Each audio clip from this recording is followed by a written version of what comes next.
Hello guys! Mga ka-farmer, ito na po ang update ng ating ampalayahan. So dun sa huling video natin ay wala pa tayo ditong nakalatag na mga nylon na pagpapagapangan ng ating ampalaya. So ngayon po ay meron na. Ayan. Yan, buong kalawakan na po yan ng ampalayahan ay puno yan ng nylon. At syempre po ang ating ampalaya, ayan, nandyan na. Nakaakyat na siya. So, sobrang tagal natin na na hindi nakapunta. Syempre ito na rin ang ating bunga. Ayan. Yan, may mga bunga na rin siya mga ka-farmer oh. Ayan oh. Sunod-sunod yan oh. Oh. Yan, meron na rin tayong pwedeng mapitas na gulayin. Ayan mga ka-farmers oh. Ang bilis lang. Yan, gumagapang na siya doon sa itaas. So mga ilang weeks, 1 week, 2 weeks, ayan. Harvest na tayo. So possible April, talagang harvest na tayo mga ka-farmer. Ayan guys, so ang daming bunga. Ayan ang ating mga bunga ng ampalaya. See? Ayan.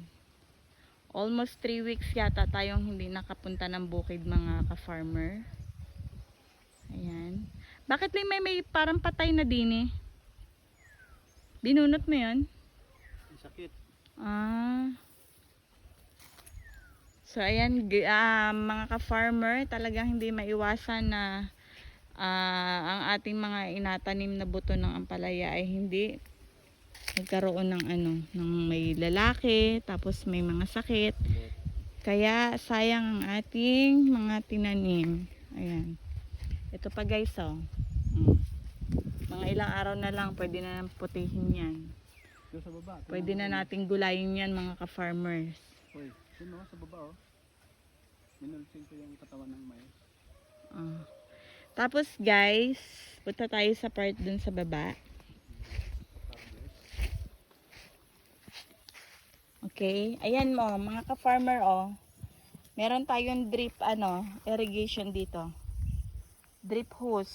Ayan. Para pag nagdidilig tayo, ayan na nakalatag ng ating mga hose.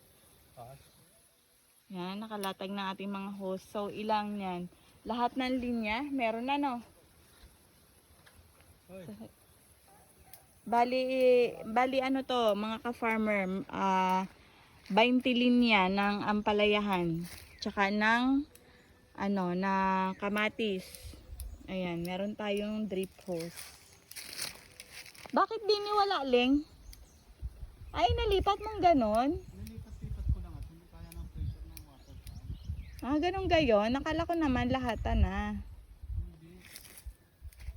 So ayan guys, so pansamantala mga ka-farmer ay ang pagdidilig natin ay inalipat-lipat pa ng ganyan bawat linya. So ayan, natapos na tayo dun sa sa ilang hanay na yun sa taas, sa 2, 3, 4. Ha? 5.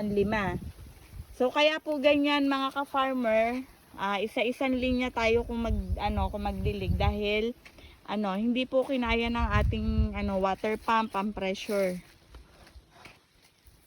Kaya lang, isa-isang linya lang muna tayo mga ka-farmer. So ayan. Then punta tayo dito sa may ibaba. So kailangan natin ng mas malaking water pump mga ka-farmer. So gaipon muna tayo ng pambili para sa malaking water pump. Ayan. Lahat ng linya na yan mga ka-farmer meron. And then dito sa part dito mga ka-farmer, ayan. Ayan, hanggang doon na sa baba ito. Ayan. Kasi bagong harvest lang tayo ng ating mais. So para mapakinabangan natin yung ating mais mga ka-farmer. Para mapakinabangan natin siya. So nilagay natin siya dito sa ating tanim ng ng ampalaya at ng kamatis. Kasi 'di ba sobrang init na ngayon. Sobrang init na talaga. Hindi pa to totally summer pero sobrang init na. Ayan. So para maging medyo mapreskuhan yung ating mga tanim na ampalaya at saka ay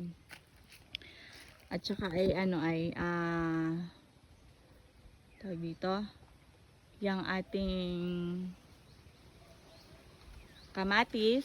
So ayan, ilagay muna dito ang mga puno ng puno ng mais para mapreskuhan ng ating mga tanim. And then sa ilalim po niyan, yan ang ating drip hose, yan mga ka-farmer. So ayan po mga ka-farmer, lahat halos ng ating ampalaya ay gumagapang na po sa taas. Ayan. So sa ngayon mga ka-farmer, yan na po ang update ng ating ampalaya at saka ay ang ating kamatis.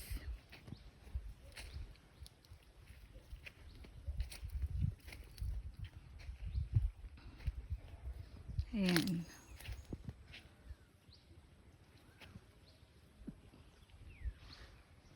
Ang tibay nito mga ka-farmer, itong ginawang paggapangan ng ating ampalaya.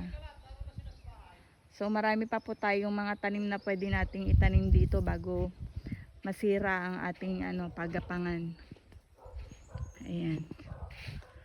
Kaya naman, ayan, syempre po, wag niyo pong kalimutan na i-follow ang ating FB account and then like and share na rin po ng ating post.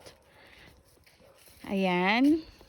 Pa-support po ng ating FB account para po sa mga updates natin sa ating tanim dito sa bukid. So, ayan. Thank you for watching mga ka-farmer.